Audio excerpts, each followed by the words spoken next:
हमारे पत्रकार और मीडिया का लोग बहुत अरसे के बाद आज आप लोगों से मुखातिब हूँ और बिलखुसूस आयशा नगर में मुखातिब हूँ। मैं समझ सकता हूँ आप लोग क्या सुनना चाहते हैं और मुझे क्या बोलना चाहते हैं।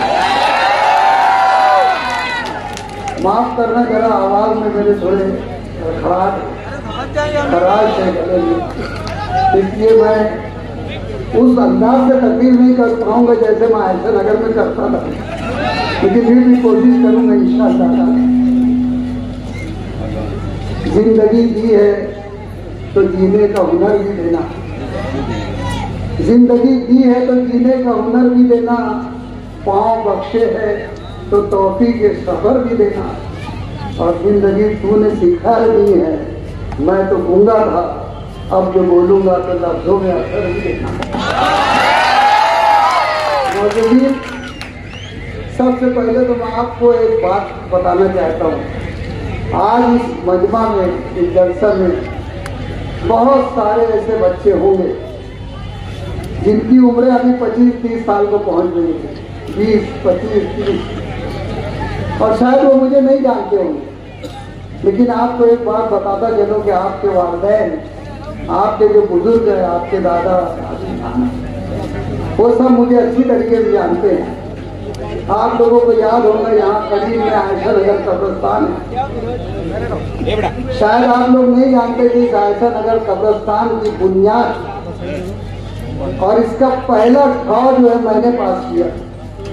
मेरा मैं जब प्रेसिडेंट बना था तो बल्दिया 1990 में केंदू में मैंने मेरी पहली सही अगर चेयर पे बैठा था कुर्सी पर, तो अपनी जो सिग्नेचर किया था वो आयशा नगर कब्रिस्तान, आयशा नगर और आसपास के गिरद नवा के लोगों को देने के लिए मैंने अपनी कलम से वो साइन किया था। वो मेरी पहली दस्तखत की चेयर पर बैठी। इसलिए आपको ये बताना चाहता हूँ, मैं अभी तक ये सुन रहा हूँ बहुत सारे लोगों को आजकल इस्तेमाल कर रहे मालिक आ गए,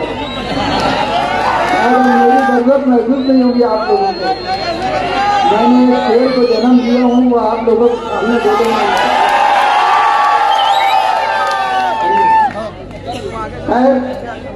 मैं आप लोगों को बताना चाहता हूँ कि हमने उस जमाने में ये सोचकर, जब इस कब्रिस्तान के वजूद की लड़ाई चल रही थी, मैं ये बात आज इसलिए बताना चाहता हूँ आपको कि आज जो जनता दल उस जमाने और आज की समाजवादी पार्टी में निहाल अहमद साहब ने, ये पूरा महिला पूरा एरिया जानता है कि जब ये आयशा नगर की पार्टी लगी थी यहाँ पर तो इन्होंने उसको ठोकर मार दिया, और आज वो आप लोगों के बीच में वोट मांगने आ रहे हैं। मैं आप लोगों से कुछ बातें बताना चाहता हूँ। दोस्तों, साथियों और मेरे बुजुर्गों, अब घरों में बैठी हुई मेरी पर्दा लेकिन माँ बहनों, अगर आप तक मेरी आवाज़ पहुँच गई है तो ये बात सुन लो कि यहाँ पर जो बात है, मैं आप लोगों से कहना चाहता हूँ। बहुत सारे लोगों को ये गलत फहमी थी हमारे बारे में। बहुत सारे ये लोग कहते थे कि जिस वक्त शेख रशीद का इंतकाल हुआ उस वक्त यूनुस दादा और यूनुस दादा के घराने के कोई लोग यहाँ नहीं आए, लेकिन शायद आप लोग नहीं जानते कि यहाँ पर आने के लिए हनीफ दादा और शेख रशीद की मस्जिद में आने के लिए हमको बाकायदा मना किया गया था, और बाकायदा मस्जिद में ऐसे खड़े रहकर ऐलान किया था जलील दादा ने कि वो घराना यहाँ पर नहीं चलेगा। इसमें ताज्जुब की बात है कि इनके यहाँ आज के उम्मीदवार, हमारी पार्टी के आज के उम्मीदवार मुफ्ती मोहम्मद इस्माइल कासमी साहब उनकी मैयत में जा सकते, उनको बुलाया जा सकता, लेकिन यूनुस ईसा खानवादे को नहीं बुलाया जा सकता। मैं ये बात जानबूझकर इसलिए बोल रहा हूँ कि इन लोगों के दिल में जो कपट, जलन, हसद जो हमारे खानवादे के बारे में, वो मैं आप लोगों को बताना चाहता हूँ। मैं ये बात इसलिए भी बता देना चाहता हूँ कि इनको गांव में सब चलेगा, पूरे मालेगांव में हर किसी से, चाहे जितना इनका संगीन दोस्त दुश्मन जो भी हो, वो इनको चल सकता है, सिर्फ यूनुस ईसा खानवादा इनको नहीं चलता। अब आप समझ सकते हैं कि यूनुस ईसा खानवादा क्यों नहीं चलेगा। उसकी वजह है कि इनके मुकाबले में मालेगांव शहर में, मैं अपने जोन में कोई बड़ाई की बात नहीं कर रहा हूँ मैं, या कोई अपने डेंग नहीं हाँक रहा। मैं ये बात बोल रहा हूँ कि इस खानवादे के बारे में, जैसे आज आयशा नगर में मैं देखता हूँ कि अभी इलेक्शन का जमाना है, डर का माहौल है, ये आप लोगों से अपील करे थे कि यार यहाँ सब आना चाहिए, हम लोग यहाँ पर वोट मांगने के लिए नहीं आए। हमने उस वक्त तो ये बात कही थी कि हम तो जाएंगे भाई, आयशा नगर हमारा अपना इलाका है, हमारे अपने लोग हैं, यहाँ गली महलों में हर दूसरी तीसरी गली में मेरे रिश्तेदार रहते हैं। शायद इनको इस बात की खबर नहीं है, इनका कोई रिश्तेदार है कि नहीं है। इनके यहाँ सिर्फ एक रिश्ता है दादागिरी का, और वो दादागिरी के जरिए सबको डराते हैं। तो हमारा खानवादा इनसे हमेशा भिड़ जाता, इनसे भिड़ सकता, इनके मुकाबले में हम खड़े हो सकते, और हमारे खड़े होने पर शहर में एक हिम्मत का माहौल बनता, और वो हमारे पुष्ट पर आके खड़े हो जाते उनके सामने, चाहे जैसा मामला हो, चाहे जैसा वाक्य हो। इससे डर कर वो खौफजदा होकर चाहते हैं कि शहर में कोई भी पनप ले, कोई भी आ जाए, लेकिन यूनुस ईसा खानवादा इस शहर में ना बढ़े, ना पनपे, ना उनका कोई यानी सियासी इस्तेकामत, ना कोई उनका सियासी कर बढ़े, ये उनकी ख्वाहिश है। तो दोस्तों, मैं आपको ये बात बताना चाहता हूँ कि ये लोगों का माजी क्या है, कि आप लोग अच्छी तरीके से जानते हैं। ये बार बार शेख आसिफ अपनी तकरीरों में एक बात बहुत बोलते हैं, वो ऐसा बोलता है कि हमारे खानदान में बता दो कोई लड़ाका है क्या, किसी ने झगड़ा करा गया, किसी को हाथ लगाया गया, किसी को मारा गया, किसी को दादागिरी करा गया, किसी पर कटर चलाया गया, किसी पे हमला किया गया, किसी पे पिस्तौल उठाया गया। ये बात हमेशा बोलते हैं, और उसमें एक बात वो खास तौर से बोलते कि बता दो मेरे ऊपर कोई ऐसा रिकॉर्ड है कि पुलिस में एक सादा इंची भी मेरे ऊपर नहीं। तेरे ऊपर कहाँ करेंगे, तेरे ऊपर कहाँ करेंगे? तू तो सीधे साधे जो तेरे खानदान के लोग हैं उनको ही तू इस्तेमाल कर लेता, और इस्तेमाल करने में तू यहाँ तक नहीं चूकता कि तूने अपने बाप को भी सियासत में इस्तेमाल कर दिया, तूने अपने चचा को भी सियासत में इस्तेमाल कर दिया। और मैं तो आज बढ़कर एक बात बोलता हूँ कि अगर इनकी वजह, इनकी मौत की असल वजह अगर तलाश करेंगे, मौत और जिंदगी देने वाला अल्लाह ताला है, लेकिन इसके पसे पर्दा, अगर इसके पसे पर्दा अगर कोई निकलेगा तो वो शेख आसिफ की गंदी ज़हनियत और जहरीली ज़हनियत निकलेगी कि उसने अपने वालिदैन को, वालिद को सियासत के अंदर इस्तेमाल किया। ये खुद आगे कभी नहीं आता, ये कभी नहीं आता। जब तक इसका चचा जिंदा था, इसके चचे के कंधे पर बंदूक रखकर ये सब चीज करता था, उसका बाप जिंदा था, उसके बाप के सहारे झगड़े करता था। ये कभी खुद कहीं भी एक झगड़ा होने दो, ये इतनी दूर निकल के चले आए हैं, कहीं आपको दिखाई भी नहीं देगा। ये मैं एक बात दावे से बोलता हूँ, इनके अंदर कोई हिम्मत है नहीं, ये सिर्फ लगा सकते हैं, और लगाने के लिए भी उन्होंने एक नया अरमा करा। इनका माजी जो है, इनके बाप दादा, इनके बाप जो थे, यानी वो क्या करते थे, शेख आसिफ क्या करता, एक अल्टरबाज, पूरा गांव उसको अल्टरबाज के नाम से आता था, आज वो मालूम हो गया। लेकिन मैं ये बताता हूँ कि उस जमाने में इन्होंने अल्टरबाजों का एक गेम जमा किया था। जब भी ये गुंडागर्दी करते थे, जब भी ये लोगों को मारते थे, जब भी ये चापर तलवार निकाल लेते थे, और ये बोलते कि हमारे खानदान में कोई करता नहीं। और वही अल्टरबाजों का गेम आगे चलकर धीरे धीरे कन्वर्ट होते हुए आज नशाबाजों के गेम में बदलते।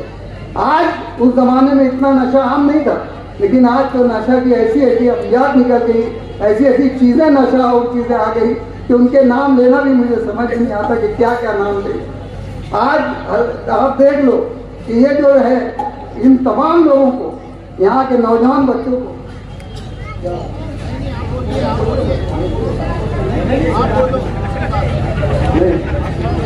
आप लोग गौर करो, आप लोग ध्यान दो इस बात पर कि इन्होंने क्या किया। वही अल्टरबाजों के बच्चे, वही सब लोग, उन्हीं को इस्तेमाल करके आज उनको भंग, गांजा, चरस, अफीम और तमाम किस्म की कुत्ता गोली, गर्दा, एमडी, पेंसिडिल, फोरेक्स, सॉल्यूशन, साइकिल का सोल्यूशन, यहाँ तक के झंडू बाम, अजीब और गरीब नशा का इस्तेमाल उन्होंने उनसे करवाया।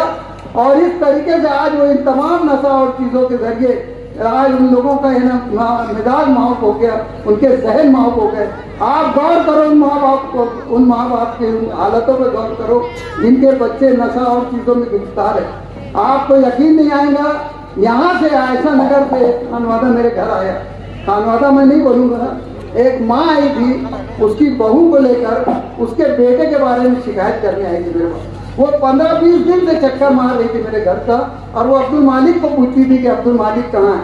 मैंने उनको बताया कि अब्दुल मालिक अभी नहीं मिल सकेगा। आखिर उसने 15-16 दिन मैंने उससे पूछ दिया कि भाई तू बोलना क्या चाहती। वो पर्दापोश खातून थी, उसकी बहू भी पर्दे में थी। उसने जब मुझे बोली कि तुम कौन हो, कि तो मैं उसके अब्बा हूँ। तो फिर उसने भाई ने मुझे बैठ कर मैंने घर में लाया, तो उसने मुझे बताई कि मेरा बेटा एक जमाने से नशा की बीमारी में मुब्तला हो गया और वो हर तरीके का नशा करता। बोले मैं इस्लामपुरे के पक्के मकान में रहती थी, मैं अच्छे घर की बहू बेटी हूँ बोले, लेकिन हमने इसके नशा की बदौलत हमारा पूरा घर, अपना मकान, अपनी तमाम चीजें बेच डाली और आज हम ऐसे नौबत आ गई कि हम यहाँ एक झोपड़ा एक घर लेके यहाँ रहे। अब मेरा बच्चा ये बोलता है, जब नशे का करने के लिए उसकी यानी तबीयत में वो हो जाती बेचैनी, तो वो बोलता है ये बेच डालो, वो बेच डालो। घर के सामान बेचते बेचते मैंने सब बेच डाली। मैं बोला भाई तो ये मैं बोला, और बोले ये मेरी बहू है, बोले ये मेरे साथ रहती है अकेली, ये और मैं बेवा हूँ बोले, और ये मेरी बहू है बोले, मैं इसके साथ रहती हूँ बोले। और भैया ईमानदारी से हम लोग एकदम परेशान हो गए। पुलिस स्टेशन में जब जमा कराया जाता तो पुलिस उनको छोड़ देती कि इनको क्या 2 फटके मारेंगे कि ये लटक गया तो क्या हमारे ऊपर क्या हो जाएंगे। ये डर के पुलिस उनको मारती नहीं, पुलिस उनको भिजा देती। वो परेशान हो गई, उसने मोहल्ले के लोगों से बोली और उन लोगों से जब मैं बोला इतनी दूर से तू यहाँ कैसे चले, बोले मैंने सबको बोल के देखी। बोला भाई तू चाहती क्या है। उसने मुझसे ऐसा बोला कि ये मेरी बहू जो है ना भैया ये बाहर गाँव की है, मैंने नांदेड़ से ये बहू लाई। बोले मालेगांव में कोई मुझे बच्ची देता नहीं था, मुझे मैंने नांदेड़ से बहू लाई। ये बहू जो लाई ये यतीम बच्ची है, इसके माँ है ना बाप है बोले, पुण्य आज ये 2 बच्चे की माँ हो गई है। अब ये बच्ची को बोले मैं कहाँ लेके फिरूँ, कहाँ लेकर जाऊँगा। आज वो घर में हमको भी मारता था। मतलब तुम चाहती क्या। बोले मैं ये चाहती भैया कि मालिक को बोल के इसको कोई डॉक्टर के यहाँ या फिर पागल खाने में एडमिट कर दो। मैं तो बोले माँ हो के बोले अल्लाह जानता, बोले मैं माँ हो के ऐसा चाहती ना कि मेरा ये बेटा मर जाए। अल्लाह जानता उसकी दर्द उसकी तड़प देख के मैं हो गया कि यार ये क्या है। मैं यही बोलना चाहता हूँ कि ये जो सब चीजें हैं, ये जो नशा और चीजें बिकती है, चलती है, करती है, तो यहाँ ये इतने नौजवान लोग हैं, इतने सब कुछ है। मैं पूरे मोहल्ले को कभी इल्जाम नहीं दूंगा, मैं कभी ये नहीं बोलूँगा कि शहर पूरा नशा और चीजों में मुब्तला होगा। मैं ये जरूर बोलूँगा कि 20, 25, 40, 50, 100 पूरे मोहल्ले के अंदर अगर ऐसे लड़के खराब हो गए तो ये पूरे मोहल्ले के पूरे माशरे को ये खराब करते हैं। और मैं ये देखता कि ये मोहल्ले 10,000 लोगों का मोहल्ला, यहाँ पर ये इनको कुछ बोलता क्यों नहीं। ठीक है नशा हो रहा है तो तुम जो पूरे गांव में दादागिरी का ढिंढोरा पीटते फिरते, तुम जो गाँव में पूरी बंदूकें दंदनाते फिरते, तुम शायद ये भूल जाते कि यार ये नशा के जो लोग तबाह रहे, जो मर रहे, इनको क्यों नहीं तुम रोकते, इनको क्यों नहीं मना करते। इनके तो माँ बाप भी चाहते कि तुम इनके साथ कुछ अच्छा, तुम इसके साथ ऐसा सलूक करो कि ये नशे वगैरह के बढ़। इतनी बड़ी बात उठाने का मतलब मैं सिर्फ इस अहमियत को उजागर करना चाहता कि ये मैं एक माँ की कहानी नहीं सुना रहा, एक बहन की कहानी नहीं सुना रहा, एक सास या एक दादी या किसी अम्मा की कहानी नहीं सुना रहा। ये मैं एक पूरे माशरे की माओं की कहानी सुना रहा, पूरे मोहल्ले की माँ बहनों की कहानी सुना रहा, ये पूरी उनकी औरतों की कहानी सुना रहा, बच्चों की कहानी सुना रहा। आज मैं आपको एक बात और बताता चलूँ, शायद लोग नहीं बोल सकते होंगे, मैं बोलता हूँ। जिस वक्त मुफ्ती इस्माइल कासमी साहब यहाँ पड़ोस में दौरा कर रहे थे, आप लोगों ने सुना होगा कि कुछ लोगों ने उनको घेर लिया था। वो शायद लस्सन वाला खानदान है, ऐसा मुझे बताया गया, मुझे मालूम नहीं, लेकिन मुझे बताया गया क्योंकि वो ये बोलते थे कि यार तुमने 12 नवंबर के मामले में अज्जू लस्सन वाले को गिरफ्तार करवा दिया, मुफ्ती इस्माइल कासमी। तो अल्लाह सवाब 12 नवंबर के मामले के ताल्लुक से मैं बहुत ज़्यादा नहीं बोलूँगा, क्योंकि उसमें अगर बोलने जाऊँगा तो ये बात आया हो जाएंगी कि ये मामला भी किसने, इन्हीं लोगों ने किया, आज इन्होंने किए। और मुस्तकिल डिग्निटी जो अपने आप को बहुत बताता मुझे कानून और दबदबा और ये सब, ये मामले में ये दोनों उसमें मुलविस थे। लेकिन मैं ये बात आप लोगों को खास तौर पर बोलता हूँ अज्जू लस्सन वाली की बात कि अल्लाह बेहतर जानता है। बहुत बुरा लगेगा, मेरा भी रिश्तेदारी ताल्लुक है उसका, बहुत बुरा लगेगा कि जब इन्होंने उसको बोले तो जाओ अज्जू लहसन वाले की माँ से पूछना कि उसने उनको बुरा बोली कि मुफ्ती साहब। अज्जू लहसन वाले की औरत से पूछना कि उसने इनको बुरा बोली कि वो तो दुआएं दे रही थी मुफ्ती साहब को कि अल्लाह करे कि अल्लाह ताला मेरे बच्चे के वास्ते, इन्होंने तो इन्हें कुछ बोले, इनकी दुआओं से मेरा बच्चा अच्छा हो जाए। आज उनकी हालत क्या है? अज्जू लहसन वाला की आपने सेहत देखी होगी, अच्छा खासा तगड़ा जवान लड़का था, उसको तो पहले इलेक्शन का लालच दिया गया कि तुझे यहाँ से टिकट दे दिया है। उससे पहले इकबाल शाह को टिकट का लालच दिया गया था, बहुत लोग बैठे जानते होंगे। इकबाल शाह का इंतकाल हो गया, उसको ऑप्शन में नहीं किया, पैसा ले लिया गया। उनके लड़के साहब आए थे बीच में बहुत पीछे, लेकिन वो भी अभी गायब हो गए। ये ऐसे टिकट का लालच दे देकर और उनको तैयार करके ये ला रहे है ना, और टिकट के लालच में उससे जो काम करवा लो बिल्कुल, चलो जुलूस निकालो, मुर्दाबाद जिंदाबाद। बेचारा गाँव में आ गया और जुलूस लेके निकल गया। उसको क्या मालूम था कि ये जुलूस उसको 12 महीने की कैद उनकी सहूबत में जेलों में डाल देगी, वो ये बात समझ नहीं सकता। और उसके बाद क्या हुआ, वो नशे का आदी हो गया और इस कदर नशे का आदी हो गया कि अभी मैं आ रहा था, कोई मुखबिर बोल रहा था कि हाँ मेरा भाई नशे में था, लेकिन हमने उसका इलाज कराया। तो अज्जू लहसन वाले को भी 3 महीना उसका इलाज चल रहा था, वापस फिर आया। मुझे कुछ खबर ऐसी लगी कि वो फिर वापस वही नशे में चला। उसकी वजह क्या है कि इनकी सोहबत उसको अच्छा होने नहीं देती। ये जिसकी सोहबत में रहेंगे उनके बच्चे बिगड़ना तय है, ये मेरी बात मान लो। आपको मैं ये बात गलत नहीं बोल रहा हूँ, ये बात मेरी हकीकत है कि जो भी ये बच्चे हैं ये सब करता धरता इन्हीं के लोग हैं। क्या आप नहीं जानते यहाँ कुत्ता गोली नशा और चीजें कौन बेच रहा है? क्या आप यहाँ कितने भी गैर कानूनी काम है, आप तुम देख लो गैर कानूनी कामों की लिस्ट उठा के। यहाँ पर कोई अगर केस का धंधा करना चाहा, अगर रिक्शा वगैरह में कोई गरीब ने सोचा कि मैं एक कारोबार करूँ तो ये उसके ऊपर काबिज हो जाते। या अगर वो धंधा उससे चीज, या अगर किसी ने कोई नई चीज लाया कि मैं ये धंधा करना चाहता, ये करते। पीछे आप लोगों ने देखा था अली राजी ने बहुत बड़ी स्कीम चलाया था नशा के बारे में, और इधर उधर बोलता था, उसके दोनों हाथ नचाना तो मेरे को आएंगे नहीं, वैसा मैं कर भी नहीं पाऊंगा। जैसा वो करता उसको जैने बोलते लोग, कहने वो जैने जैसा करता वैसा तो मैं कर नहीं पाऊंगा। लेकिन आप देख लो वो हाथ नचाना चाहे, मारो एक कनपड़ी में, बोले अगर कोई नशे घर से निकालो, पुलिस आएगी, पुलिस को मैं ऐसा करूँ। 1-1.5 महीना दिसंबर रोड पे वो धूम मस्ती चली, वो घमासान चला। क्या नशा ऐसा लगता था कि नशा मालेगांव शहर से नापैद हो जाएगा, नशा हमेशा लेकर। लेकिन महीना 1.5 महीना हुआ और उसके बाद क्या हुआ आप लोगों ने देखा, वही नशे। वो एक कालू कालू करके उसके साथ घुसता था, कालिया क्या बोलते उसको, फारूक कालिया उसके साथ फिरता था, वो भी नशे की बहुत वो करता था। लेकिन आज सब नशा सब भूल के आज वो उसके सामने घूम रहे, उसके साथ चल रहे। तो ये देखो ये नशा बंद करने जाते, ये कर होने की चाहते, ये चाहते थे कि जितने नशा वाले हैं, एक भाई तहरीक चलाएगा और दूसरे भाई के पास ये जमा बोलेंगे क्या हो साहेब, हम तो आपके काम करने वाले हैं, आपके वर्कर हैं, आपके लिए रात दिन ढूंढते मरते, आपका भाई आकर हमारे नशा बंद कराने का बोलता है। फिर ये भाई बुलाता, और वो भाई कौन है वो आप जानते हैं, लोग उसको प्रेम टुकड़ा क्या क्या बोलते थे, वो सब भी बोलने मैं फिर वो नाम लेना भी अब पसंद नहीं करता।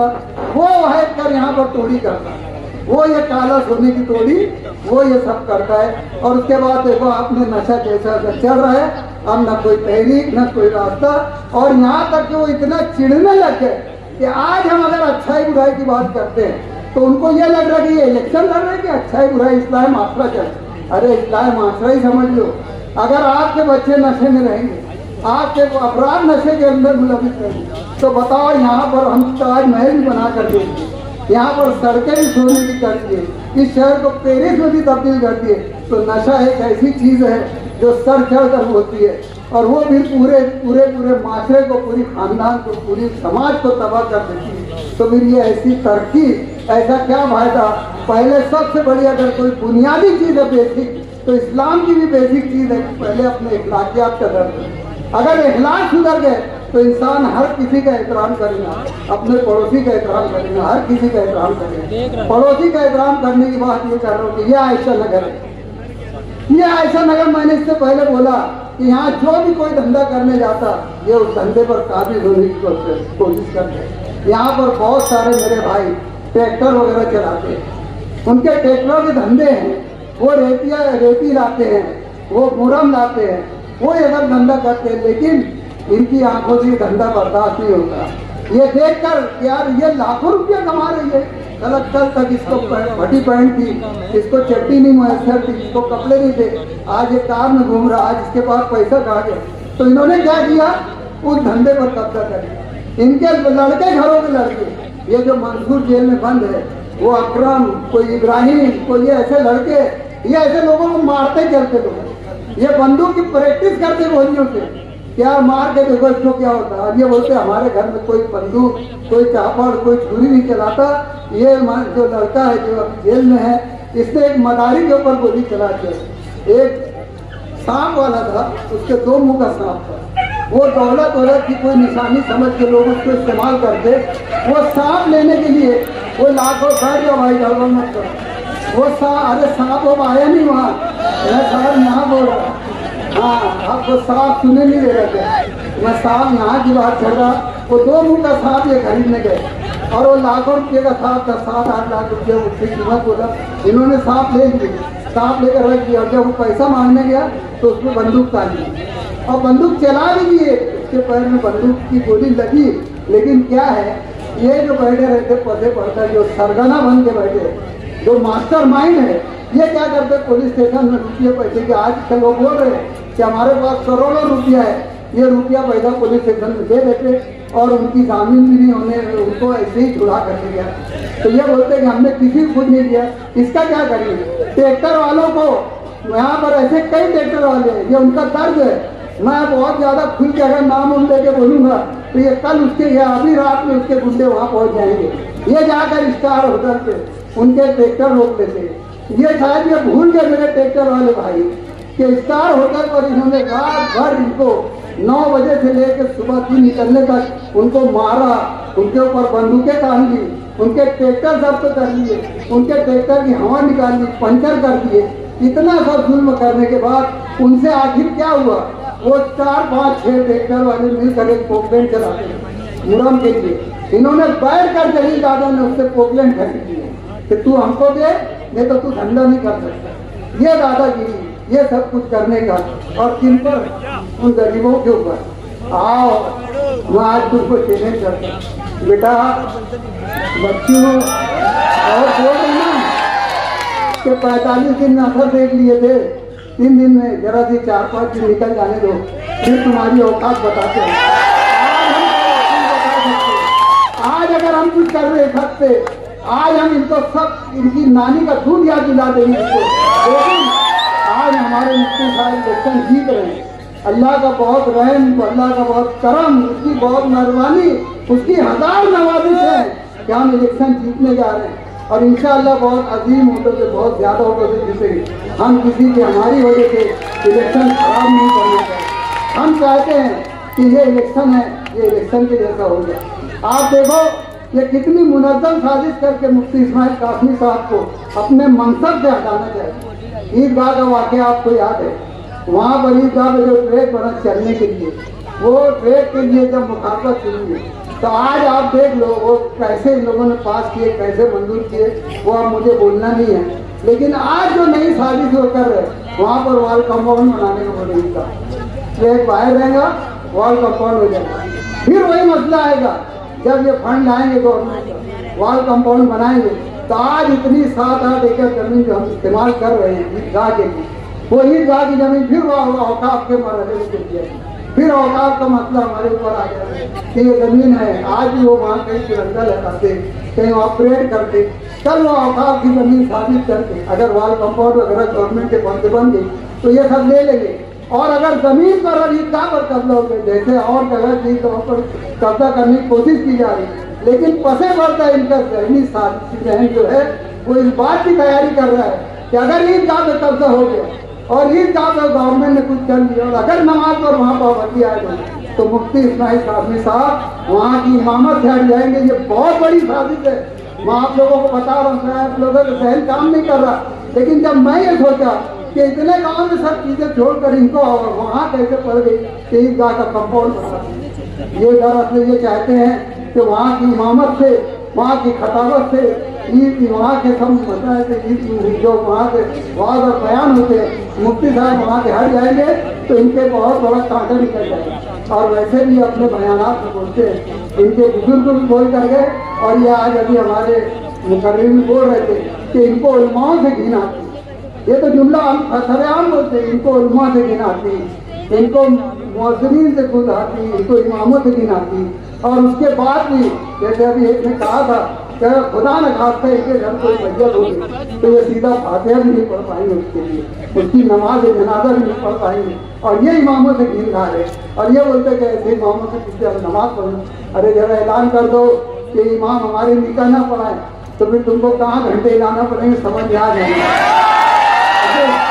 क्या इमामों की बात करते हैं?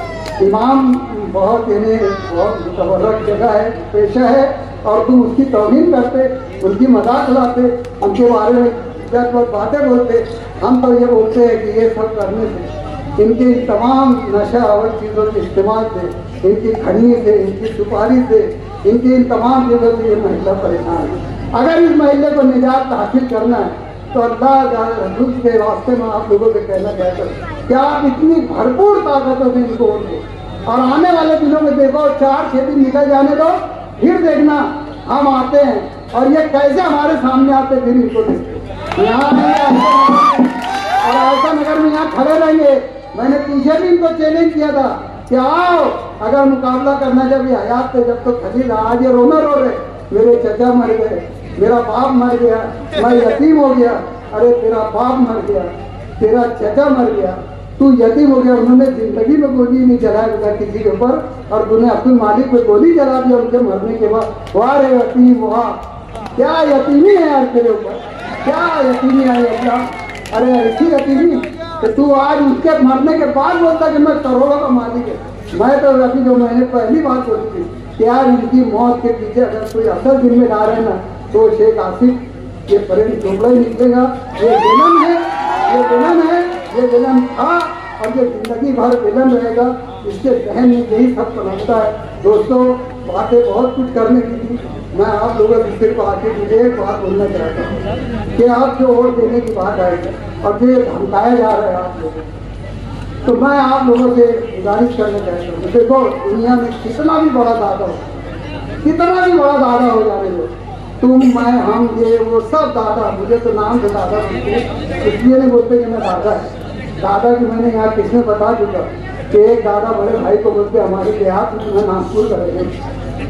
एक दादा पोते के बाप के बाप को दादा बोलते, एक दादा बोलते। और एक दादा जो है रंडी बात लोग रहते ना और पोते के जो रहते ना, उनके वहाँ बैठ के उनकी जो फरवरी करते ना, वैसे दादा रहते जो गरीबों को इनको दबाते, ये उस टाइप के दादा रहते। तो मैं तो 2 किस्मों में बैठ जाता, मैं पोते का बाखादा भी है और मैं बड़ा भाई हूँ, इसलिए मुझे दादा बोलते। लेकिन ये तीसरी किस्म में ये हरामखोर लोग बैठे, यकीन जाने ये तीसरी किस्म में बैठने वाले। मैं इतनी सख्त बात बोल रहा हूँ, मुझे लगेगा कि मुझे कुछ बोलेंगे, मुझे ऐसा नहीं होना है, लेकिन मैं उम्र के 75वें साल में चल रहा। और मेरा चैलेंज है बेटा, वक्त आने दे, तूने जो किया है ना तेरा हिसाब कुछ समय लौटाऊंगा इंशाअल्लाह।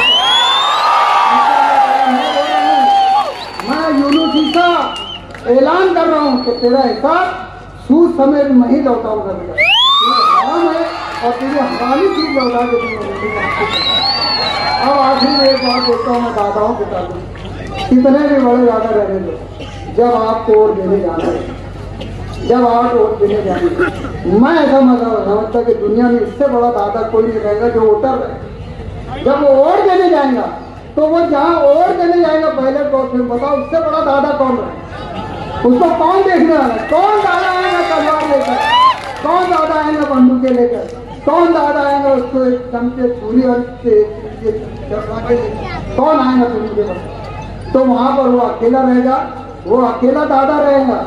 इसलिए आप उस वहाँ पर जाकर लीडर और बेबाकी के साथ अपना वोट डालिए, पतंग निशान पर वोट डालिए। मुफ्ती मोहम्मद इस्माइल कासिम का निशान है 20 नवंबर को होने वाले फंक्शन में मैं बातें और बोलना चाहता था।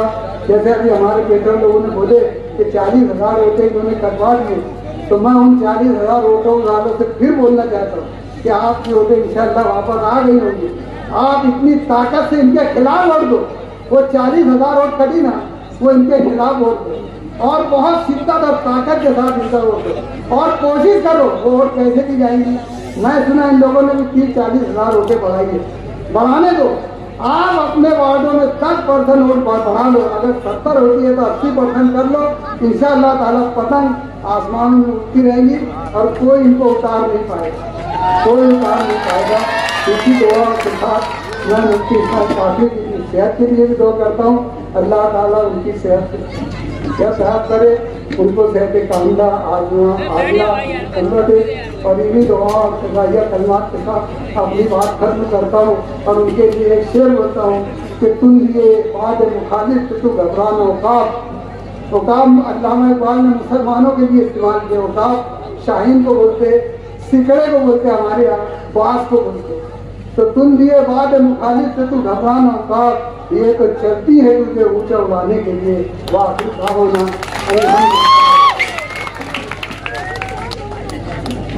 भाई हमारे अपने दरमियान साबिक मेयर अब्दुल मालिक यूनुस ईसा यहाँ पर विराजमान है। शफीक राना, बबलू गोल्डन, सलमान अनीस कमाल, उन्हीं के साथ साथ जमहूर नगर मास्टर नगर से फारूक सेठ के लड़के अनवर अडेला के भाई मुनव्वर की क़यादत में, मछली बाजार से हाशिम रजा की क़यादत, शाहपलाट से रऊफ शाह, अल्ताफ शाह, शकील शाह की क़यादत में, हुसैन सेठ कंपाउंड से डॉक्टर अरशद, यूसुफ इलियास साहिबान की क़यादत में एक बड़ी तादाद में यहाँ पर नौजवान शामिल हुए। तमाम लोगों का जोरदार तालियों में आप इस्तकबाल कर लें। समाजवादी छोड़कर मजलिस में शमूलियत इख्तियार कर रहे हैं अजीज रियाज, मैं उनसे गुजारिश करूंगा करीब में आ जाए, जिम्मेदारान उनका इस्तकबाल कर ले। मरहूम अब्दुल मन्नान बंगड़ी, उनके साहबजादे सुफियान बंगड़ी, तमाम साथियों ने हिमायत का ऐलान किया है। जैतूनपुरा, रहमानपुरा, मौलाना हनीफ मिल्ली नगर पवारवाड़ी की जानिब से मुफ्ती इस्माइल कासमी साहब और बुजुर्ग रहनुमा यूनुस दादा की खिदमत में जो फूलहार लाया गया है वो यहाँ पर जल्दी से लेकर आए। अब आइए जोरदार तालियों के दरमियान मैं MIM के शुमाली महाराष्ट्र के सदर डॉक्टर खालिद परवेज से गुजारिश कर रहा हूँ माइक पर तशरीफ लाएं। बिस्मिल्लाहिर्रहमानिर्रहीम। आज के अज़ीमुश्शान जलसा आम के सदर मोहतरम, सामने बैठे हुए तमाम ही नौजवान व बुजुर्ग, घरों में बैठी हुई पर्दा नशी मेरी माए बहनें, मैं बहुत ज्यादा यहाँ पर वक्त आप लोगों का लूंगा नहीं। दोस्तों, 20 नवंबर का जो असेंबली इलेक्शन होने जा रहा है, हमने इस इलेक्शन को एक नारे के साथ शुरू किया कि आने वाला जो असेंबली इलेक्शन है वो अच्छाई और बुराई में फर्क करने का इलेक्शन है। आने वाला इलेक्शन शहर के इस मुस्तकबिल को तय करेगा कि शहर एक अच्छी और साफ सुथरी क़यादत चाहता है या एक बद अखलाक, बद दियानत और कदरों से गिरी हुई सियासत चाहता है। दोस्तों, अच्छाई बुराई अल्लाह रब्बुल इज्जत की जानिब से बनी नौ के इंसान के कयाम से ही वाज़े तौर से बता दी गई थी। अल्लाह रब्बुल इज्जत ने जब हजरत आदम अलैहिस्सलाम को दुनिया में भेजा तो उनके जरिए जो दो औलादें दुनिया में वजूद पाई, एक हाबील के नाम से, एक काबिल के नाम से, अल्लाह ने बतौर अच्छाई, इंसान की अच्छाई के तौर पर हाबील को पैदा किया और बतौर बुराई हसद, जलन, बुग़्ज़, कत्ल और दूसरी बुराइयों के बतौर इंसान काबिल को पैदा किया। अल्लाह रब्बुल इज्जत ने वाज़े तौर से अच्छाई और बुराई में फर्क रोज़े अव्वल से दुनिया के कयाम से इंसानों को बता दिया। आज शहर की सियासत जिस नहज पर जा रही है, खास तौर से अब्दुल मालिक पर फायरिंग हादसे के बाद शहर में एक सियासी घराना बुराई के जरिए, ताकत के जरिए, गुंडागर्दी के जरिए शहर के नौजवानों में नशे की बुरी लत लगाकर शहर के दो नंबरी धंधा करने वाले, 2 नंबर का कारोबार करने वाले लोगों को जमा करके शहर में बुराई की सियासत चाहता है। यहाँ आज जो जलसा हो रहा है ये आयशा नगर में हो रहा है। आयशा नगर की बस्ती जहां पर आज जमात का सबसे बड़ा काम होता है। यहाँ पर कई मस्जिदें ऐसी है जो तमाम हलकों पर जमात के काम में भारी है। मैं जानता हूं यहाँ का रहायशी, यहाँ का साकिन, यहाँ का रहने वाला अच्छाई को पसंद करता है और वो चाहता है कि उसका माशरा, उसकी बस्ती जो अच्छा ही रहे, यहाँ पर गुंडागर्दी ना रहे, यहाँ पर दादागिरी ना रहे, यहाँ पर नशे का इस्तेमाल ना रहे। यहाँ पर रहने वाले लोग, मेरे वालिद साहब ने बहुत मुफस्सल तरीके से आप लोगों को बता दिया कि कैसे शेख आसिफ और उसका घराना यहाँ के नौजवानों को नशे की लत में मुलविस कर रहा है, कैसे यहाँ के नौजवानों को गुंडागर्दी की जो है तरगीब दे रहा है, कैसे यहाँ के नौजवानों को अपने सियासी इस्तेसाल के लिए, अपने सियासी फायदे के लिए, कुर्सी के मुफाद के लिए, आने वाले असेंबली इलेक्शन को जीतने के लिए किस तरीके से या इस इलाके के नौजवानों को जो है नशे की लत लगाकर गुंडागर्दी पर उकसा रहा है। आपने देखा होगा अब्दुल मालिक के फायरिंग के बाद कई नौजवानों का गिरोह और ग्रुप बना दिया गया है। उनके वालिदैन पर क्या गुजर रही होगी यह भी मेरे वालिद साहब ने बहुत अच्छी से बता दिया है। घरों में बैठी मेरी पर्दा नशी माए बहने, ये आपके बच्चों के मुस्तकबिल को तय करने का इलेक्शन है। ये आपके इलाके, आपके मुआशरे, आपकी बस्ती के मुस्तकबिल को तय करने का इलेक्शन है। यकीनन हमसे माजी में बहुत सारी गलतियां और कोताहियां हुई है। हमने सियासी तौर पर ऐसे लोगों पर लगाम नहीं लगाए, हमने सियासत को सियासत के नजरिए से देखते हुए सिर्फ सियासत की। लेकिन मैं आपसे एक वादे के तौर पर यह बात कहना चाहता हूं कि इंशाअल्लाह अजीज आपने 20 नवंबर को मुफ्ती मोहम्मद इस्माइल साहब को वोट देकर कामयाब किया। 23 नवंबर का नतीजा आया। 24 नवंबर को इंशाअल्लाह अजीज इनकी दादागिरी, इनकी गुंडागर्दी इंशाअल्लाह अजीज खत्म कर देंगे। ये हमारा उन्वान है, ये हमारा मकसद है। हमने इस चीज को अहमियत दिया है, हमने इस चीज को अव्वलियत दिया है कि आने वाले वक्तों में हमारा सियासी नस्बुल ऐन और हमारी सियासी मंशूर में सबसे अव्वल बात होगी कि इस शहर में गुंडागर्दी की सियासत का खात्मा, नौजवानों के बेहतर मुस्तकबिल के लिए इस सियासी खानदान का खात्मा। और इंशाअल्लाह अजीज आपने वोटों की ताकत से अगर नवाजा तो इंशाअल्लाह मुस्तकबिल करीब में मैं वादे के तौर पर आप पर बोल रहा हूं कि हम इन्हें सियासी तौर से इनकी गुंडागर्दी को तहस तहस कर देंगे। आज ये अपनी सियासत के लिए जिस तरीके से बीजेपी नौजवानों में, हिंदू नौजवानों में मजहबी जुनूनियत पैदा कर रही है, ये आज कच्ची बस्ती में, कच्चे इलाकों में अपने सियासी मफाद के लिए नौजवानों में सियासी जुनूनियत पैदा कर रहे हैं। आज नौजवान तशद्दुद पर उतारू हो गए हैं, आज नौजवान लड़ाई झगड़े पर उतारू हो गए हैं। आज बस्ती का नौजवान जो है हर चीज को, हर कदरों को भूल गया है।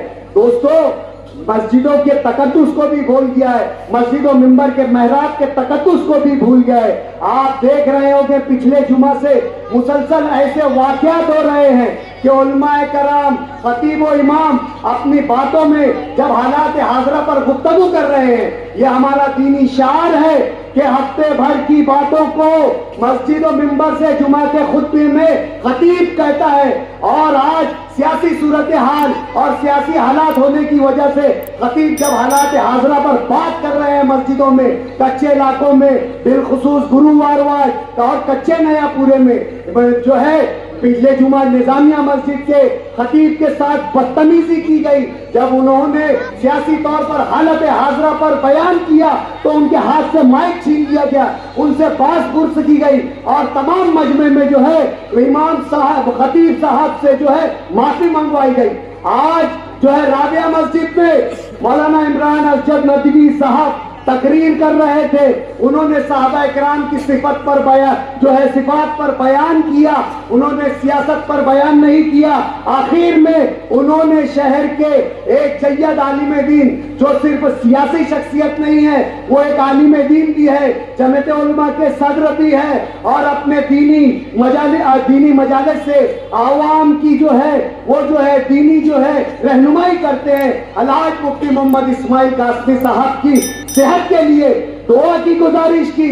मौलाना इमरान असजद नदवी साहब ने जब ये गुजारिश की कि अलहाज मुफ्ती मोहम्मद इस्माइल कासमी साहब वो दिल के आर्जे में वो मुब्तला है, शहरियान और मुसल्लियान से ये गुजारिश की जाती है कि उनके लिए दुआ करे, तो वहां पर एक जाहिर खूखाव मेंबर, असलम मेंबर, वो खड़ा होकर अगर इससे कहो कि तू खड़ा होकर इस आलिम दीन की तरह कोई एक सूरा मुकम्मल तौर से तजवीद के साथ सुना दे, मैं दावे से कहता हूं कि वो सुना नहीं पाएगा। और उस खूखाव ने उस आलिम से वहां पर हुज्जत की, मस्जिद के में मिंबर की, मस्जिद के मेहराब के तकद्दुस को पामाल किया और उनसे माफी मंगवाई।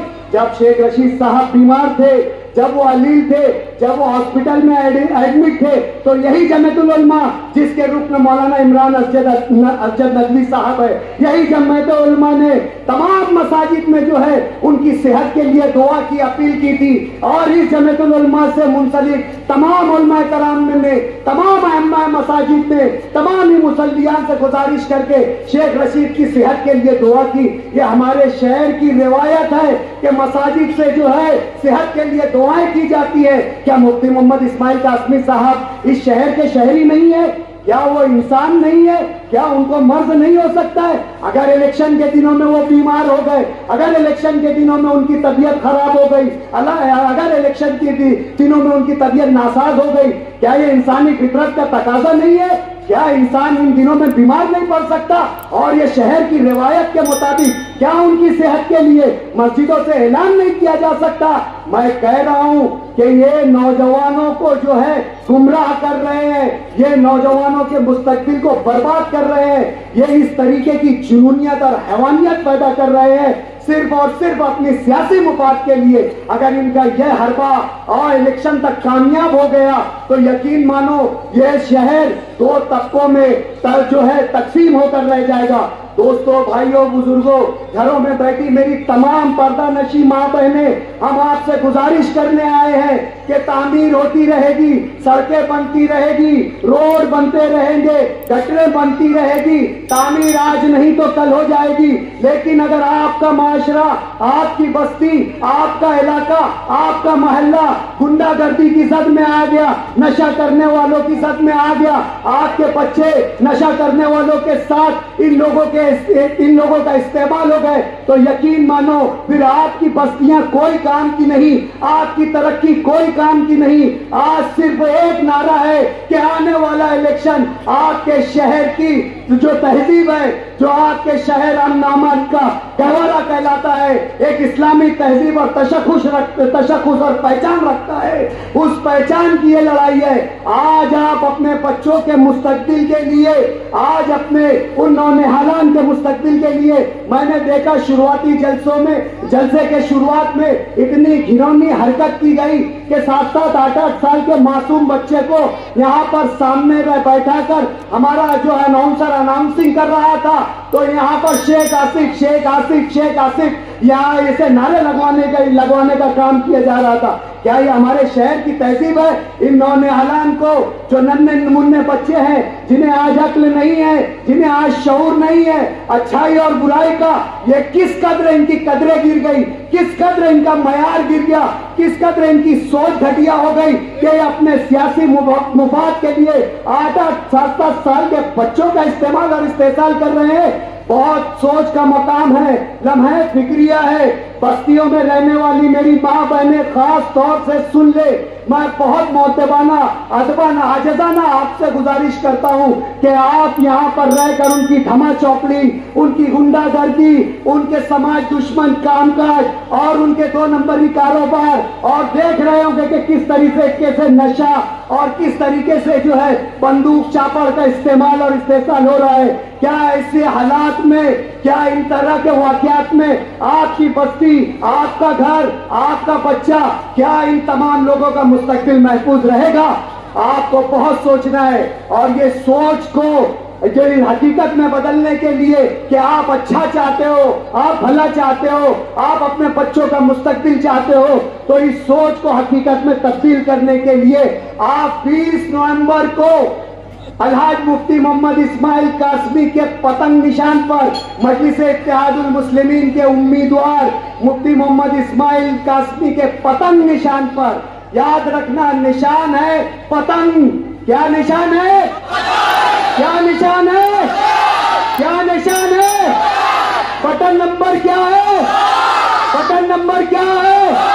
5 नंबर बटन, निशान पतंग। याद रखना, अपने बच्चों के मुस्तकबिल के लिए आप जो है वोट मुफ्ती मोहम्मद इस्माइल कासमी को देंगे। इस नारे के साथ मैं अपनी बात खत्म करता हूं कि तेरा मेरा रिश्ता क्या, तेरा मेरा रिश्ता क्या, तेरा मेरा रिश्ता क्या, नारे तकबीर, नारे तकबीर। वाक़िअ दावाना अल्हम्दुलिल्लाहि रब्बिल आलमीन।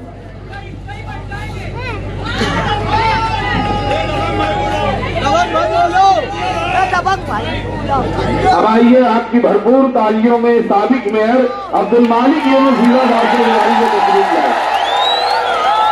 भाई ये 4 साल का लड़का है, जियान लाल शर्ट पहना है, जहाँ कहीं नजर आए तो स्टेज के पीछे जिम्मेदारान खड़े उनके हवाले कर। आज के इस जलसे के सदर स्टेज की तशरीफ फरमा नौजवानों, बुजुर्गों, दोस्तों और मेरी माँ बहनों, अरे बैठ जाओ। ऐसा नगर तक ऐसा नगर कब्रस्तान पब्लिक है, बैठ जाओ। आज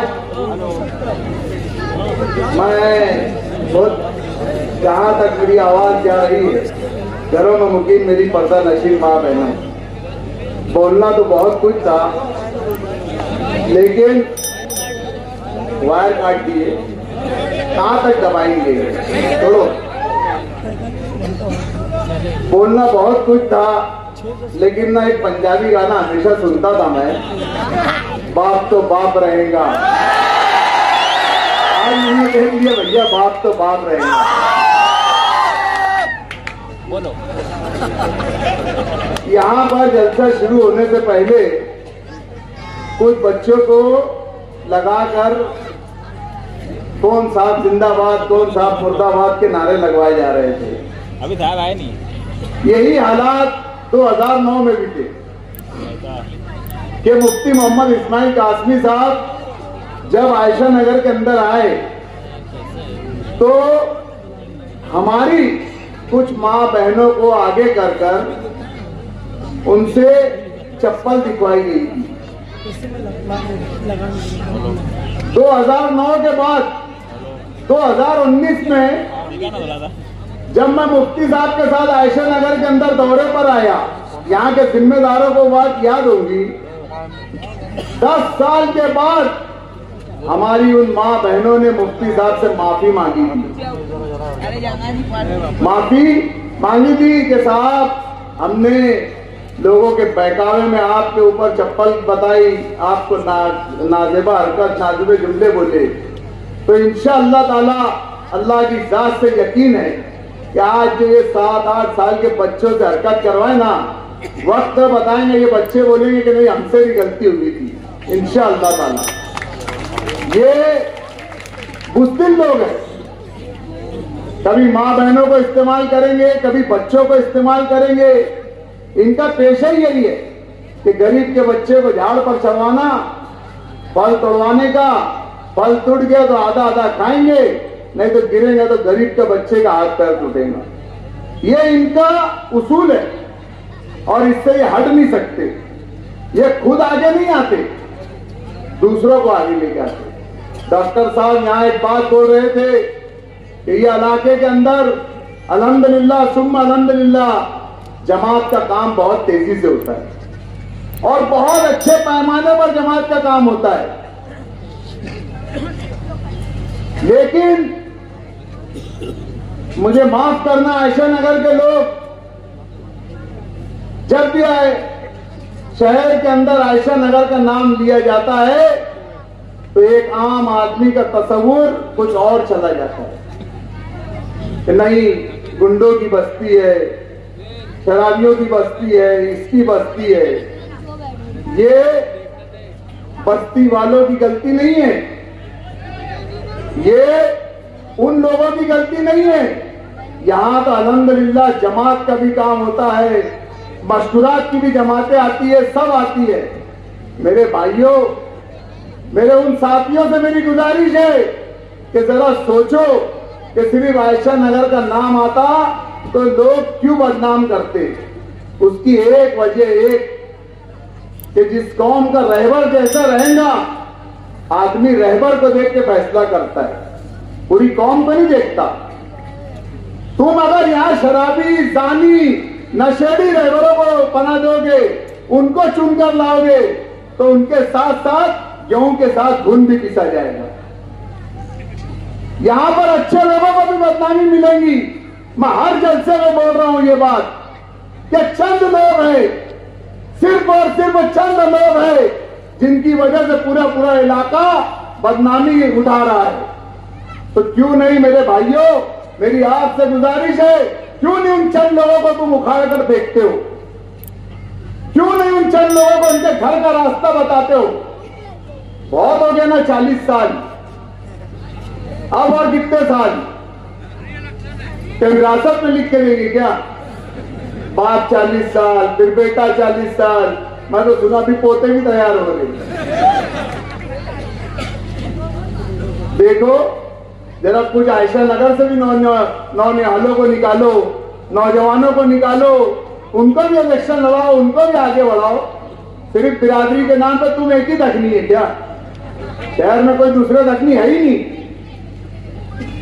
बोले मुफ्ती साहब ने क्या किया, मुफ्ती साहब ने क्या किया, बिरादरी के नाम पर एक हो जाओ। मैं मानता चलो मुफ्ती साहब ने तुम्हारे अगर 100 काम में से 10 ही काम किए होंगे, 90 काम नहीं किए होंगे। किसी का अच्छा नहीं किया तो किसी का बुरा भी नहीं किया। किसी के बच्चे को नशे की आदत नहीं लगाए, कोई सट्टे वाले को इजाजत नहीं दिए कि जा तू सट्टा चला, मैं डिपार्टमेंट में बात कर लूंगा। आज भी अल्हम्दुलिल्लाह मुफ्ती साहब का डिपार्टमेंट के अंदर इस मामले में व्हाइट कॉलर है, व्हाइट कॉलर। ये बोलते हमारे ऊपर क्या है? अरे तुम्हारी वजह से पूरी कौम बदनाम हो रही है। तुम ऐसे रहनुमा बन के बैठे हैं कि पूरे शहर को बदनामी, पूरी बिरादरी को बदनामी सहना पड़ रहा है तुम्हारी वजह से। एक हदीस है कि आप सल्लल्लाहु अलैहि वसल्लम जब किसी कबीले का सरदार चुनते थे तो वो सबसे पहले एक चीज देखते थे कि कौन से शख्स के दिल में कुरान मौजूद है, कौन से शख्स के सीने में सबसे ज्यादा कुरान मौजूद है। जिस शख्स के सीने में ज्यादा कुरान मौजूद रहता था, आप सल्लल्लाहु अलैहि वसल्लम बिना कुछ देखे दिखाए उसका इंतखाब कर लेते थे। और आज उठाकर देख लो पूरे उम्मीदवार, 2-4 उम्मीदवार छोड़ देंगे आजाद। इनको तो सना उना भी याद है कि नहीं मालूम नहीं। मैंने देखा इनको मैयत में कब्रिस्तान के बाहर खड़े रहते, किसी की मैयत में नमाज़े जनाजा भी नहीं पढ़ने जाते के अंदर। क्यों? अबे तो शर्मा मत, कोई आलिम से राकिब हो, थोड़ा पढ़ लो। हाँ, आज तुमको आलिमों से घिन आ रही है। मेरी आपसे अपील है, मेरी माँ बहनों से अपील है, जहां तक मेरी आवाज जा रही है वहां तक मेरी पर्दा नशीन माँ बहनों से अपील है कि लड़ाई अच्छाई और बुराई की लड़ाई है। आपको तय करना है कि अच्छा कौन है, बुरा कौन है। मैं मुबारकबाद देता हूं इस इलाके के लोगों को जो हमेशा अच्छाई को तरजीह देते हैं। इतने झंडे दिख रहे ना यहाँ पे, एक कलर के, दिखता कुछ और होता कुछ। ये हमारे इलाके में आके बोल रहे अंदर की मार मारना। क्यों बोलते हैं मालूम है? इनको इधर से अंदर की बात पड़ती है। तो क्या है? हाँ भैया सब, लेकिन करना क्या है? अंदर की मार, एकदम मजबूत मार। पैसे ले लो, कोई गरीब को दे दो, जो जरूरतमंद होगा, अरे उनके साथ घूमो भी। क्या भैया तेको ही वोट देंगे? बिल्कुल नहीं, हम आएंगे भी नहीं, कोई कलम उलम नहीं, कुछ नहीं। हमको मालूम है कि 23 तारीख को जब पेटी खुलेगी ना, तो आयशा नगर की पेटी इंशाल्लाह सबसे ज्यादा आगे रहेंगे।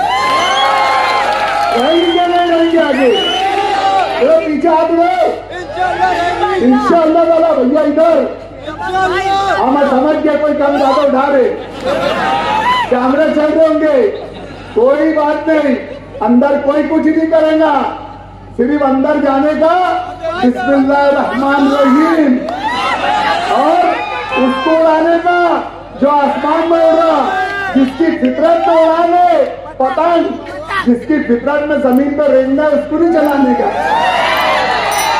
फितरत में उड़ाने, अपनी फितरत में आसमान को छूली, चली चली रे पतंग मेरी बादलों के साथ।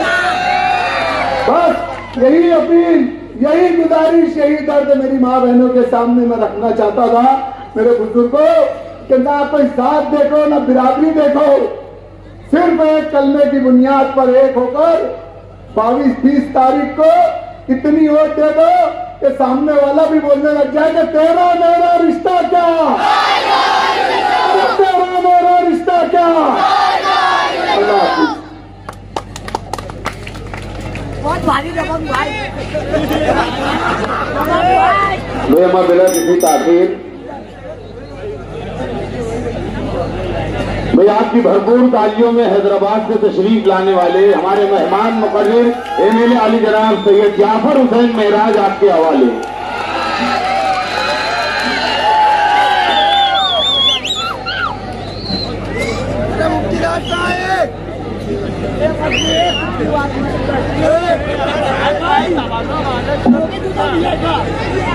अस्सलामु अलैकुम वरहमतुल्लाहि वबरकातुहू। औज़ु बिल्लाहि मिनश शैतानिर रजीम, बिस्मिल्लाहिर रहमानिर रहीम।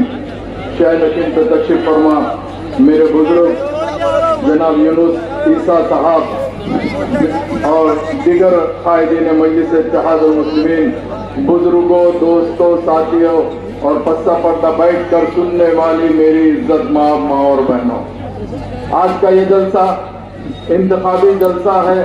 मैं बखूबी जानते हूँ, मैं हैदराबाद दक्कन से तशरीफ लाया हूँ। आज मुझे आयशा नगर में आके ऐसा लगा कि मैं हैदराबाद दक्कन में ही हूँ, ताकि मेरे पूरे यहाँ पर हैदराबाद दक्कन के काफी भाई लोग मौजूद है। आपका हमारा रिश्ता अल्हम्दुलिल्लाह कलमे के रिश्ते के साथ साथ दक्कन का भी रिश्ता है।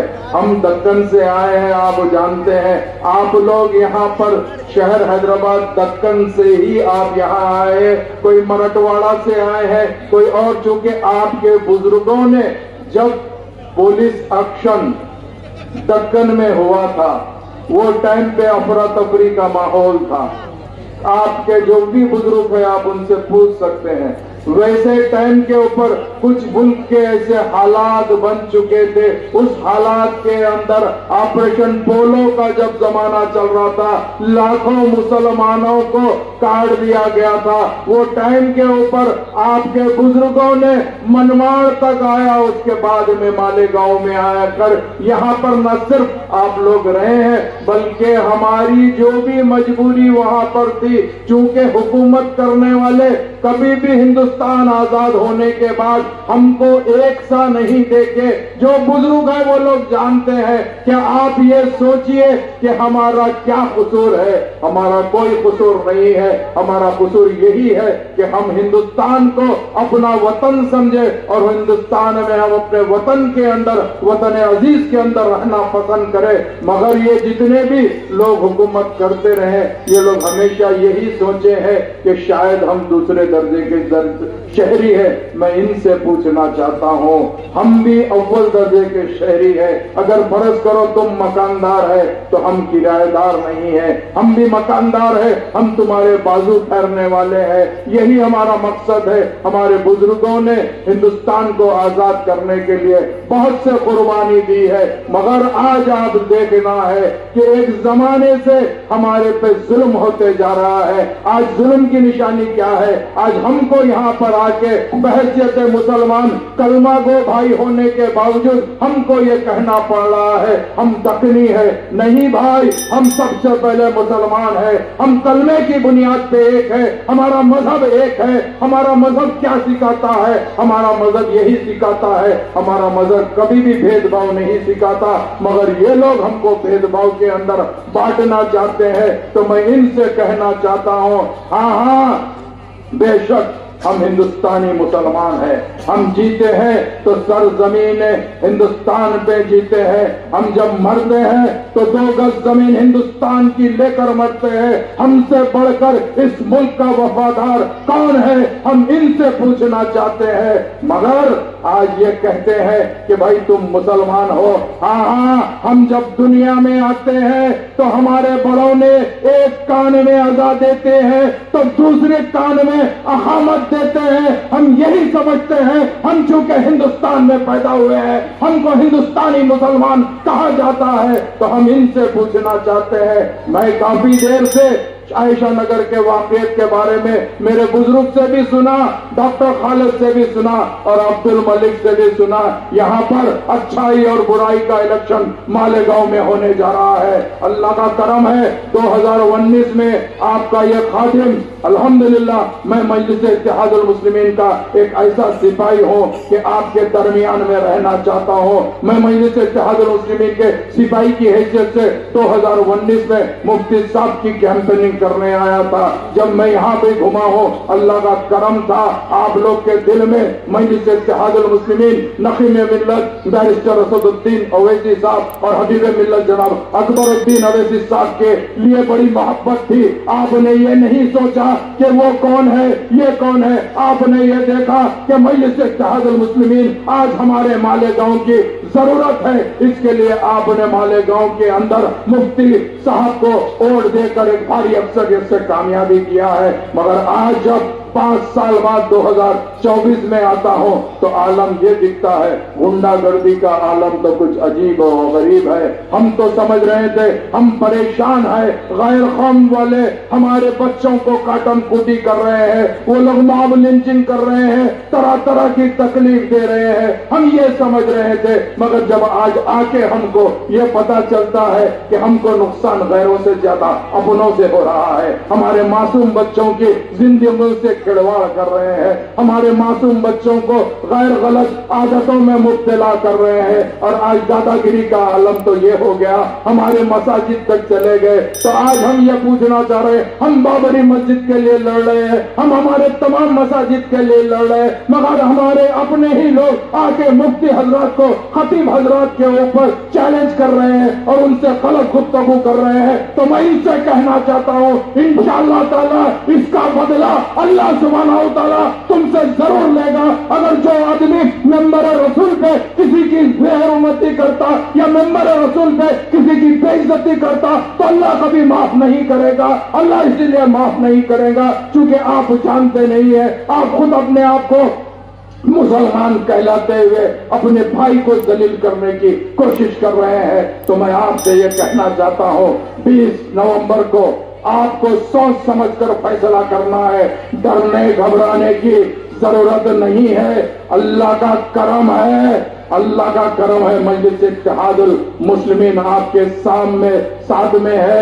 मैं मालिक अब्दुल मलिक पे फायरिंग करे बाद बड़ी बातें कर रहे हैं, तो मैं आपसे कहता हूं मैंने हर गम ये मलिक के लिए शेर है, मैंने हर गम खुशी में डाला है, मेरा हर एक चलन निराला है। लोग जिन हादिसों में मरते हैं मुझे उन हादिसों ने पाला है, मुझे उन हादिसों ने पाला है। किसी की मां नहीं जली, कि हाथ लगा ले, अरे वो तो गफलत थी, मलिक को गोली मार के हम गोली मार लिए बोल के खुशियां मना रहे। अरे हमारे हक में क्रोसिन की गोली हम समझते नहीं है, ऐसे कई गोलियां हम खा चुके हैं। अब वक्त आ गया है, अब मैं आपसे अदबन दरखास्त करना चाहता हूं, हालात को समझते हुए आपको मजलिस इत्तेहादुल मुस्लिमीन के उम्मीदवार जनाब मुफ्ती इस्माइल कासमी साहब के हक में वोट देना है। मुझे कुछ दिन पहले मुफ्ती साहब की तबीयत बिगड़ गई थी, तो लोग अजीब और गरीब तरीके से, खास तौर से हमारे कुछ ऐसे लोग हैं जो खुशियां मना रहे थे, तो मैं ये पूछना चाहता हूं, इनसे पूछना चाहता हूं, अगर फर्ज करिए आपके बड़े बीमार हो जाते हैं या आपके बड़ों को कुछ तकलीफ आती हो, तो क्या आप बैंड बाजा बजाते, क्या आप पटाखे बजाते, क्या आप खुशियां मनाते क्या? मैं ये पूछना चाहता हूं, एक ऐसा शख्स जो हमेशा आपके दरमियान में रहता है, ऐसा शख्स जो यहाँ के मालेगांव के लिए मुफ्ती है और वो खास तौर से अपने पास हमेशा जो जामे मस्जिद में इमामत और खिताबत करता है, ऐसा शख्स जो ईद की नमाज पढ़ाता है, ऐसा शख्स इस भरे मजमे के अंदर कैसे कई नौजवान होंगे जिसके निकाह पढ़ाने वाले मुफ्ती साहब है। अरे भाई, आज हम ये कहना चाहते हैं कि आपको अगर फर्ज करो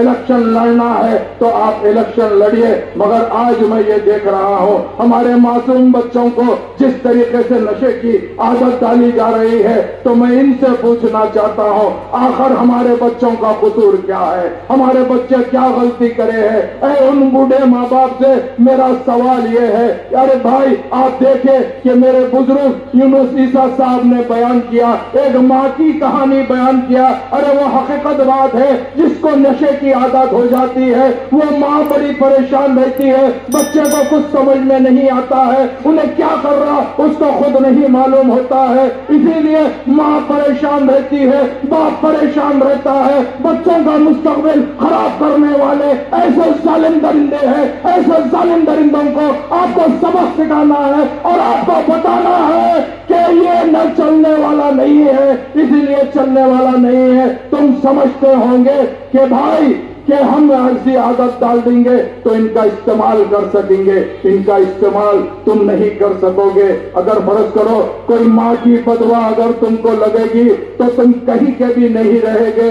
तुमको ये समझ लेना चाहिए कि मजलिस इत्तेहादुल मुस्लिमीन के तमाम सिपाही आपके साथ ठहरेंगे और आपको बता देंगे, मुझे अल्लाह के फजल करम से आयशा नगर में बड़ी उम्मीद है, मैं बड़ी उम्मीद से हैदराबाद दक्कन से आया हूँ और मैं यही कहना चाहता हूँ, हमारी मजलिस की पॉलिसी भी यही है, हम कलमे की बुनियाद पे एक रहते हैं, हम कभी गलत नहीं समझते, हम एक दूसरे को अलग नहीं समझते। मजलिस के प्लेटफॉर्म के ऊपर तमाम के तमाम लोग रहते हैं, चाहे वो कोई मसलक का भी हो, हर मसलक का इंसान मजलिस के प्लेटफॉर्म पे रहता है। और आज तो हालत ये हो गई है कि भाई आप किसको वोट देंगे, तो मैं एक ही बात कहना चाहता हूं, मुल्क कौन से मोड़ पे जा रहा है आप पहले वो देखो, मुल्क का क्या हाल होते जा रहा है। आपकी हर आवाज बनने वाला कोई और नहीं है। अगर आपकी लिए कोई भी आवाज पार्लियामेंट में उठाता है तो वो कोई और नहीं है, वो आपका अपना शेर बैरिस्टर असदुद्दीन ओवैसी है। 542 के जितने भी लोग रहते हैं उनके बीच में ठहर के मोदी की आग में आग डाल के अगर कोई बात करने वाला है तो नसीब-ए-मिल्लत बैरिस्टर असदुद्दीन ओवैसी है। अल्लाह का करम है, पूरी पार्लियामेंट के अंदर मुंह पे सुन्नत दाढ़ी रहती है, सर पे टोपी रहती है, कभी अपना हुलिया नहीं बदलता है, हमेशा डंके की चोट पे ठहर के बोलता है, हाँ हाँ मैं मुसलमान हूँ, मैं हूँ बराबर नुमाइंदगी करूंगा मुसलमानों की, दलितों की। हिंदुस्तान के अंदर जो भी माहौल बनते जा रहा है उसके खिलाफ मैं आवाज उठाऊंगा। उसी तरह आपको महाराष्ट्र असेंबली के अंदर 288 एमएलए है, 288 में आप एक भी एमएलए ऐसा बताओ सिवाय मुफ्ती साहब को छोड़ के जिसके चेहरे पे सुन्नत हो और सर पे टोपी हो, ऐसा बताइए एक भी। अगर आप बता देंगे, अगर दूसरे रहेंगे तो उनको ढूंढ के निकालना पड़ेगा या आखिर किसके है। अगर अल्लाह के करम से आप मुफ्ती साहब को अगर ओढ़ देंगे तो इंशाअल्लाह ताला मुझे अल्लाह की जात से उम्मीद है, अल्लाह सुब्हानहू ताला मुफ्ती साहब को दोबारा असेंबली में भिजाएगा और जैसे ही कैमरा घूमेगा आप मालेगांव में ठहर कर बोलेंगे ये हमारा एमएलए मुफ्ती है, ढूंढने की जरूरत नहीं पड़ेगी। ऐसे इंसान को आप वोट देकर कामयाब करना है, वरना अगर गफलत हो जाएगी तो मैं कहता हूं आने वाले 5 साल के अंदर यहाँ पर गुंडा राज हो जाएगा। आज जो हमारे बच्चे परेशान है उनको और ज्यादा परेशान किया जाएगा।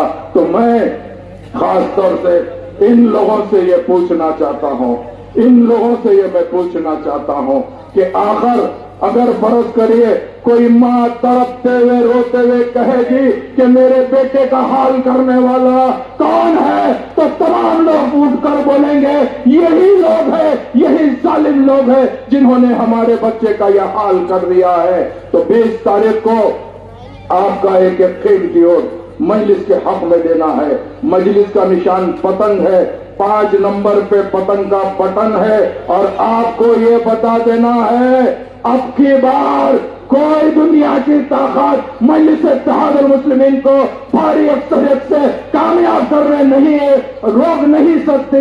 आपका एक कीमती वोट मुफ्ती इस्माइल साहब के हक में देना है और 23 तारीख को बता देना है इंशाअल्लाह ताला पूरे मालेगांव के अंदर कौन सा झंडा लहराएगा, हरा झंडा पतंग का लहराएगा और ये बता देगा कि मालेगांव की आवाम को कि मुफ्ती इस्माइल साहब ही न सिर्फ हमारे इमाम है बल्कि सियासी इमाम भी मुफ्ती इस्माइल कासमी साहब है। यही दुआओं के साथ आपसे अदबन दरखास्त करना चाहता हूँ, आप नकीब मिल्लत हबीब मिल्लत को हरगिज मायूस नहीं करेंगे। हम भी हैदराबाद दक्कन से आए हैं, इंशाअल्लाह दक्कन की एक मिजाज है, वो मिजाज क्या है मैं आपको बताते रुखसत होऊंगा। दक्कन की एक मिजाज है, दक्कन के लोग पहले किसी को अपना बोलते नहीं, अगर बोले तो छोड़ते नहीं।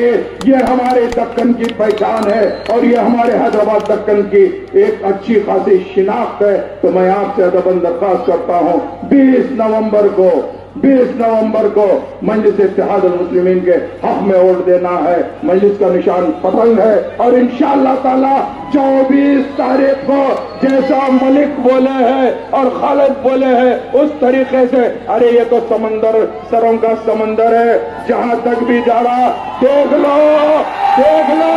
पता चल जाएगा। बहुत बहुत शुक्रिया। हाँ, अस्सलाम वालेकुम। एक ऐलान है, एक खुशखबरी है, 2 खुशखबरी सुना रहा हूँ। मुफ्ती साहब सेहत याब होकर अल्हम्दुलिल्लाह घर पहुंच गए। दूसरी बात, कल सुबह 9 बजे हुसैन जवान कंपाउंड से शहर का ये मसरकी इलाका यानी ये आयशा नगर और पूरा कुसुम्बा रोड हजार खोली का दौरा सुबह 9 बजे से हुसैन जवान कंपाउंड से असदुद्दीन अवैसी साहब करेंगे और कल 7 बजे से 10 बजे मालेगांव स्कूल के पास असदुद्दीन अवैसी साहब का जलसा है।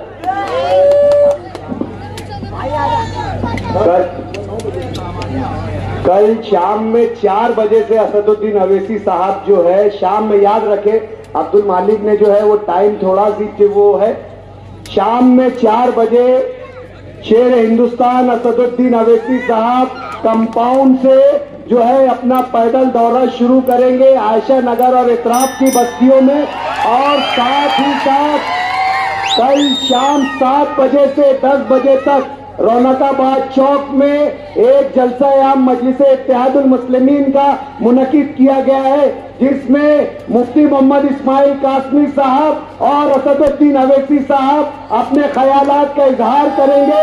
लिहाजा तमाम लोगों से गुजारिश है कि वक्त से पहले जलसे में शरीक हो।